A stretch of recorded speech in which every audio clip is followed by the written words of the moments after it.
Hello everybody and welcome back. My name is Birdcatcher and this is my favorite game of all time, the incredible Bastion.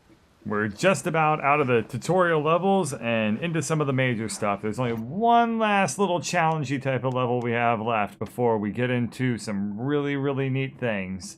So let's get that out of the way right away.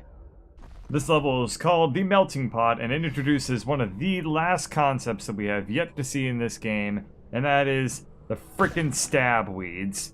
Oh gosh, I hate these things, I really do. See those little green bushes with a little berry on top of them? Even the narrator's like, oh geez, these guys? Yep. Basically, they're the spikes of this game. But hey, at least you can kill these spikes. But, as you'll notice, the enemies can just kind of float right through them and not get hurt. So it's completely and totally fair, and you will see me rage and kill these things anytime I see them because I hate them that much. Also, that was kind of weird. I definitely don't think I was close enough to the edge to fall off, but I suppose the game disagrees and it can calculate 2 million things per second, so I guess I should believe it instead. So this looks like an arena, and in fact, it is. We have to kill a whole bunch of enemies, and then we'll get the core, very similar to the other level where we had to do basically the exact same thing. But if you're smart like me, the very first thing you're going to do is go through this whole arena and kill all the stab weeds, because you do not want to be dealing with these things while you're trying to fight. Believe me, it's really worth the 30 to 40 seconds or so to clean out this area, because they will just knock you around, you'll get hurt a lot, and it really cramps up the whole field to try and fight with these things. That being said, there are some exceptions. I would generally leave the stab weeds right here on the left alone. And the reason you want to do that is it's positioned to where if you in fact get knocked off the platform, those stab weeds will push you back. Although it doesn't hurt to thin them out a little bit so you don't have to deal with them too much, but that's pretty much optional. So, now that I've cleaned out all the stab weeds and picked up the trip mines, I'm gonna go ahead and start this little arena.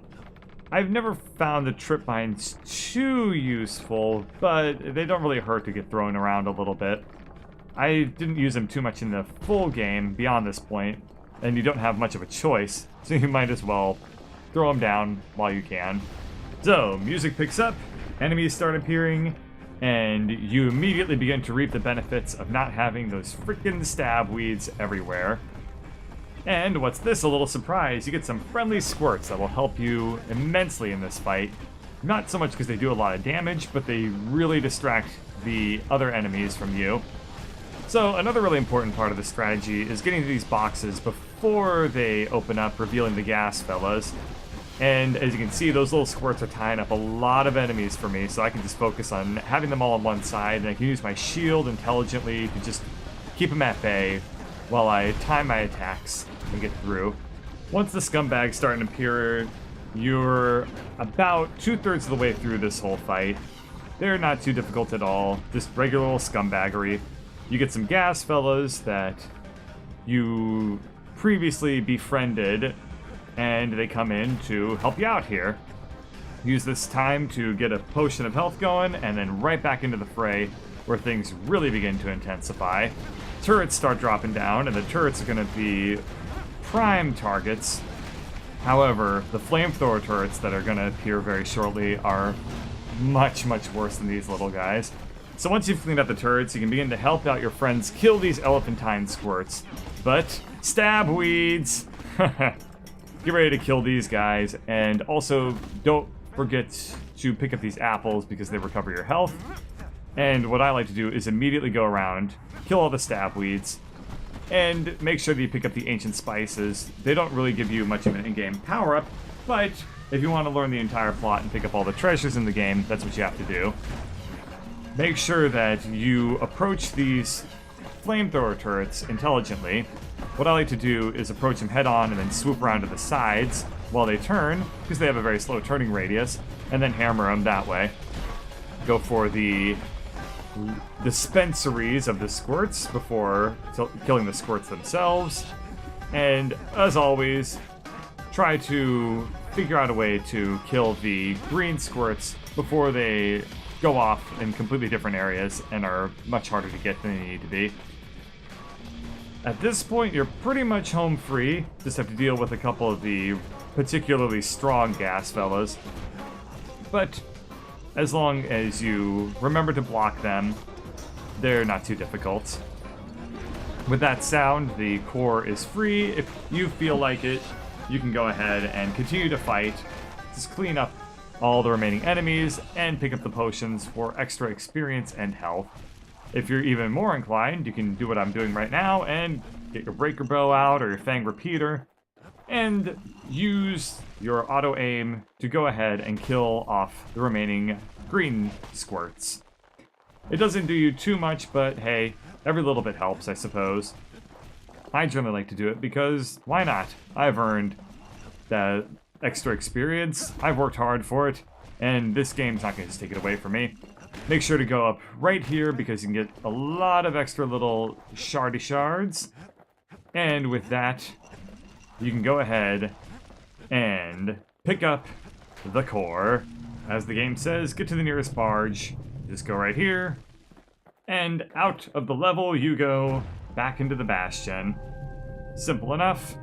So there you go. That's my mini walkthrough of that area, I suppose. And now that we have another core, we can go ahead and get some more buildings for the Bastion. But first, you know, you can talk to Rux. Talk a little bit about these here ancient spices before popping in the latest core.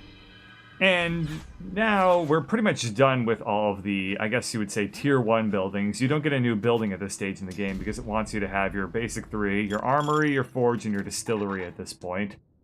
I used to go with the Ware Whiskey, but I have not found it to be super useful. It has very good circumstantial stuff, but I like to go with the Squirt Cider because it gives you a boost that, no matter what, is always very helpful to have. That 10 HP can go quite a long ways. Here we are at one of the most famous levels from this game, probably one of the greatest levels in this game, the Hanging Gardens. You'll see why. Oh, I love this part. I hope that everyone appreciated that utterly brilliant comedic timing. So why do I like this level so much? This is the level where we get to really see the faces of the calamity, so to speak. It's littered with the dead bodies of everyone that did not make it. And as an added bonus, the narrator explains the backstory for all of these characters. This level does a number of amazing things from a literary, I suppose, standpoint. But how it ties into the overall theme is, again, the idea of time. We have this whole level where we're basically exploring one moment of time solidified. It reminds me a lot of Pompeii, especially, and it further solidifies the link between the calamity and our understanding of time.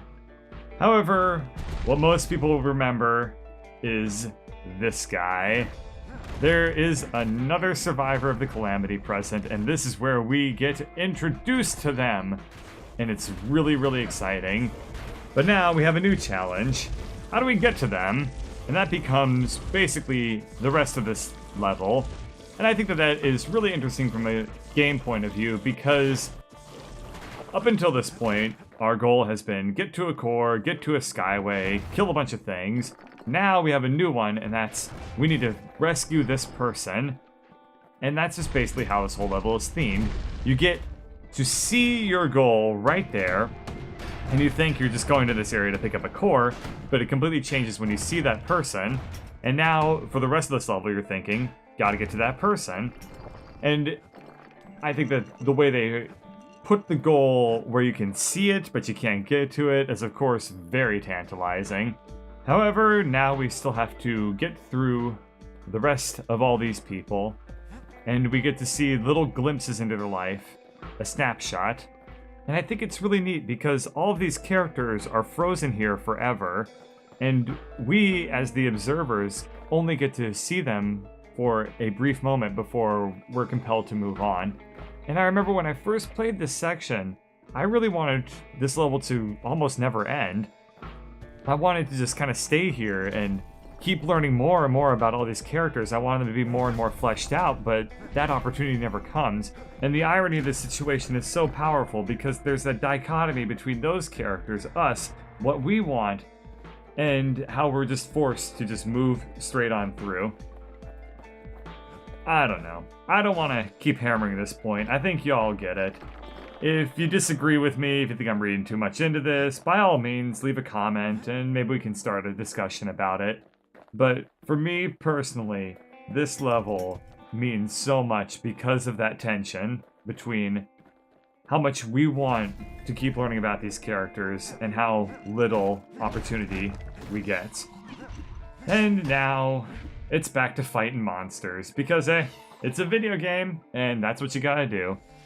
So all these monsters and all these people are compelled to the core. And why is that? Well, you'll find out later in the game. But this is a huge moment of foreshadowing. Absolutely enormous.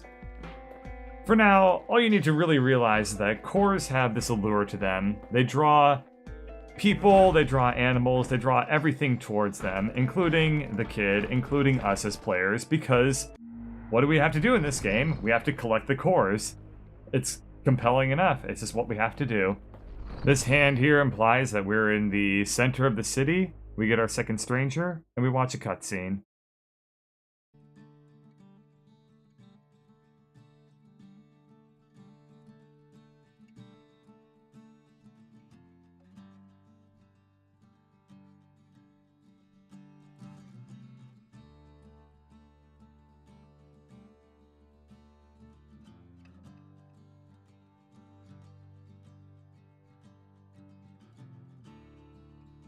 And that, I think, is a good time to end this video.